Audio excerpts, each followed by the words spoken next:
welcome to our interview series where we answer course creators' most pressing advertising and sales questions. My name is Irina. I'm the founder of InnovantU Solutions. We help course creators scale their businesses with Facebook and Instagram ads. And our guest today is Scott Robnett with SDR Productions. Scott is our go-to for all things Google and SEO. He has over a decade of experience, and every time I've had questions over the last couple of years, he's been super helpful in walking me through the mysterious ways of Google and SEO.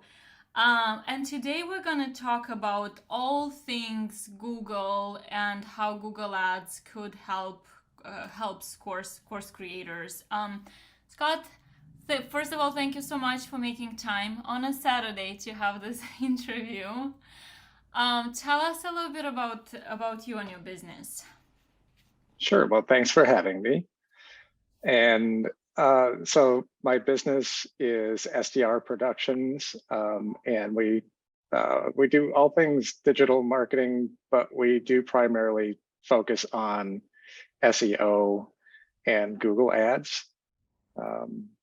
That's really our area of specialty, which is why you and I have actually had such a symbiotic relationship, because you're such an expert in Facebook and Instagram ads, and I can do them, but I defer to you for strategy and knowing all the formats and how to target the right audiences. So shameless plug for Irina and InnovantU Solutions here. If anybody is looking for Facebook or Instagram ads, she is your person. Thank you so much, Scott. And talking about Facebook and Instagram ads and Google, one of the questions we get a lot is, what is the difference between these two platforms? And should I use, so if I want to promote a digital product or promote my course, should I focus on one channel or the other channel, or should I use these channels together? What is the best way to go about this? So I guess let me know what you think, what your opinion about this is. So I think our intent as marketers is to reach people where they are, right? And so people are not one-dimensional. They are in a number of places doing different things. I mean, they're on Facebook and Instagram. Maybe they're in their downtime looking at cat videos, or maybe they're blog videos in our cases, right? Right. Or maybe they're on Google searching for something specific, and that's a good segue into kind of what the difference is between Google ads and Facebook ads, right? Because Facebook ads are very audience based. They target demographics and interests and location, but you're relying on people in the right audience seeing your ad, maybe as they scroll through their news feed or interact in a group. Whereas Google ads are intent based. Generally, if you're going to Google, you are looking for something. You need a service, you want to buy a product, you need information about a medical condition, you know what you're looking for. And so when you're running Google ads, you're also looking for an audience, but you're a little bit more honed in on the keywords that you think that they will be looking for. And to add to what you're saying, Facebook is also very disruptive, right? We are disruptive with our targeting, because on Facebook and Instagram, you're just spending, you don't have you're not searching for anything most of the times, right? That's why you go to Google or YouTube. But with Facebook, you're literally spending your time in the evening, like we said, watching cat or dog videos or scrolling through your feed to see what else is new. And that's when an ad pops up and it kind of interrupts that experience. So that's the main difference, right? Intent versus being disruptive with content and ads. Right. And audience wise, you know, as far as the size of the audience, Google has a slight edge, but I mean, you're talking about 3 billion versus 2 billion. They're both huge audiences, right? Right. And the difference, I guess, since you segued into audiences, that's one of the other questions we got. How does targeting in general work, and how does audience creation work for the two platforms? So I'll talk a little bit about Facebook. So as we mentioned, Facebook targeting is based on interest. So for example, let's say somebody is interested in weight loss and they've downloaded apps in the past to track their weight, or they've consumed certain products. Facebook has all of this, or like they're following certain programs of certain pages on Facebook. Actually, what's interesting about Facebook has over 50 data points on every single one of us who is on Facebook. I know every time I say this number, everybody goes, oh, that's so creepy, but that's the reality. And I mean, there's no way to escape unless you delete your Facebook account, which I'm hoping nobody will. But yeah, so that's how you do targeting. So it starts with really understanding your target market, your ideal client, what they like, where they spend their time, what their preferences are, and then you do the targeting based on interests, based on demographic data. That's how it works on Facebook. How about Google? So I think that is really where Facebook shines is with audiences. And you know, you can do audiences in Google Ads, because when you sign up for your Gmail account, you know, it's free, but it's not free. Nothing is you know, free.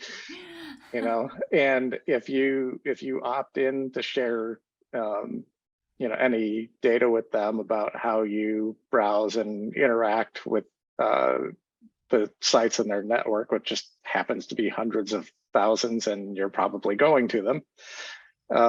You know, they collect data on the type of interests that you have, or you know, a particular type of audience that you're in. But when I say an audience on Google, it's you know, what's your salary range, what's your profession, you know, what's your gender. It doesn't get, you know, quite as granular as Facebook ads.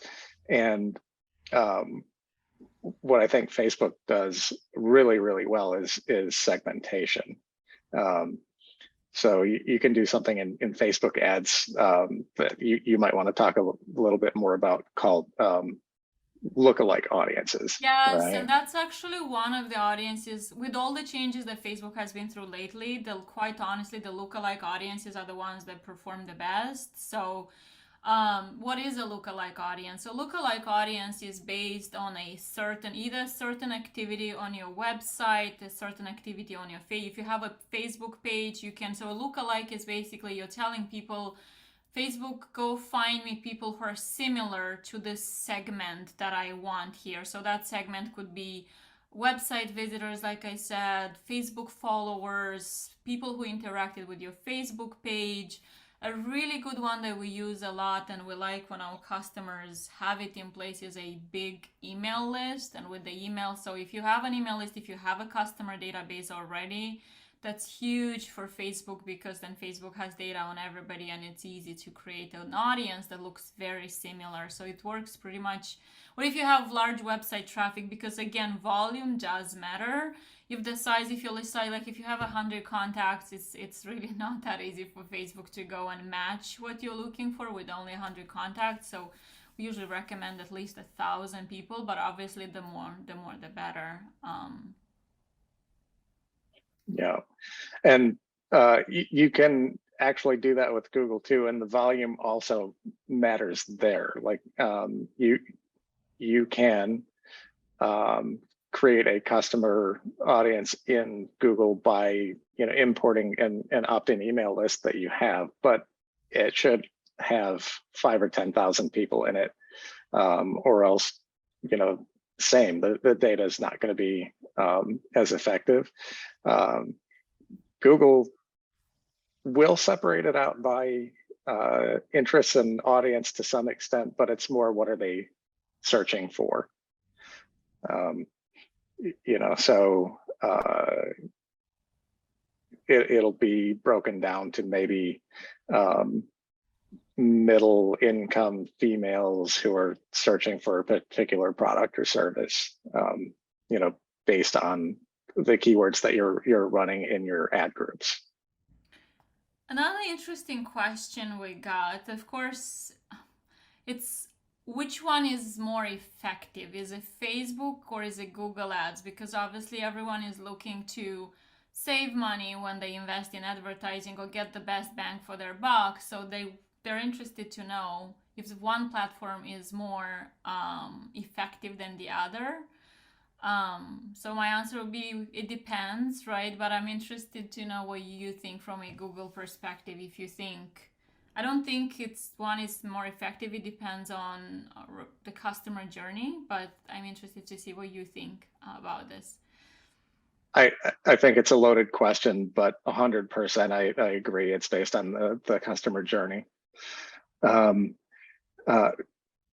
Really, I think the most effective approach is, if we're just talking about the two, excuse me, I guess we're talking about dual channel, but sometimes an omni-channel approach is best when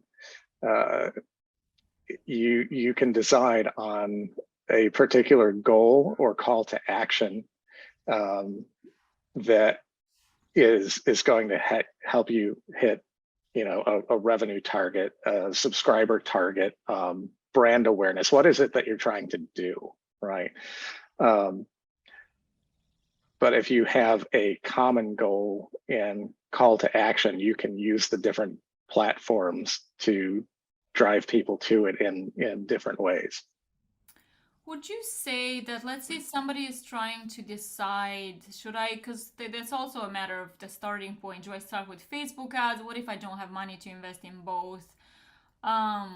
Would you say for Google ads, it depends on the search volume as well, if we're talking intent? Because I'm thinking there might be certain topics where they're not really that searchable or think people are not. So I don't know, does it depend on volume or not, or it doesn't matter?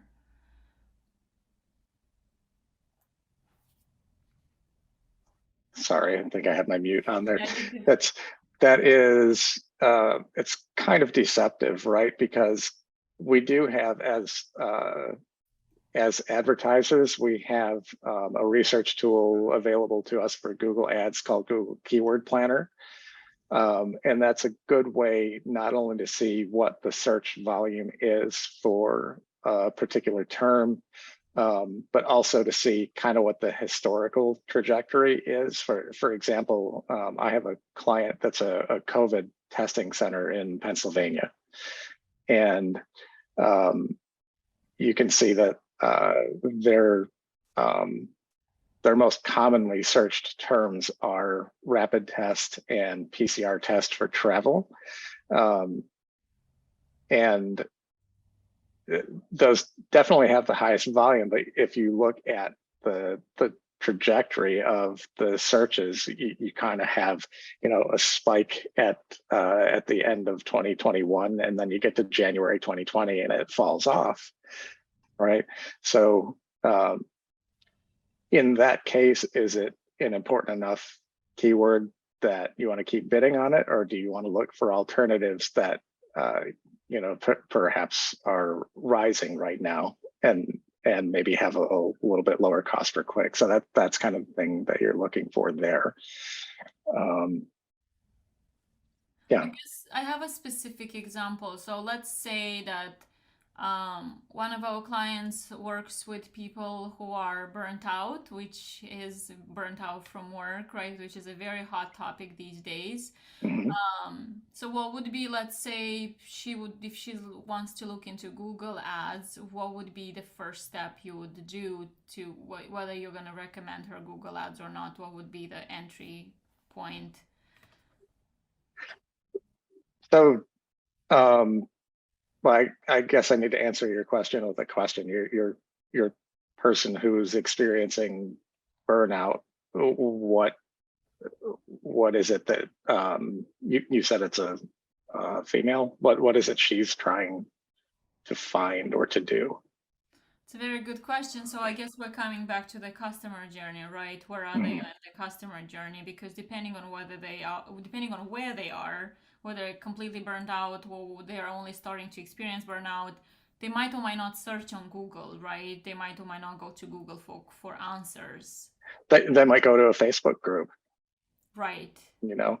Um, and, but if they're going to Google, maybe they're going to Google for something like, um, how do I deal with burnout on my That job? probably would Or be the number one, the most searched question. yeah, so um, the intent is to feel better or to reduce the burnout. So what type of advertisers on Google could reach her? Maybe somebody who offers massage and acupuncture, um, maybe uh,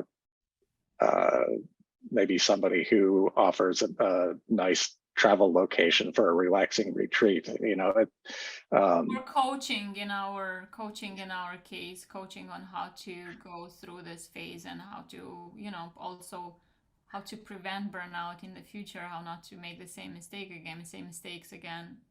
Right. So maybe it's somebody with a mini course, and then um, the idea is to get the person into the funnel, right? So maybe you offer a free or low cost mini course, and if they enjoy that, there's some sort of upsell on the back end.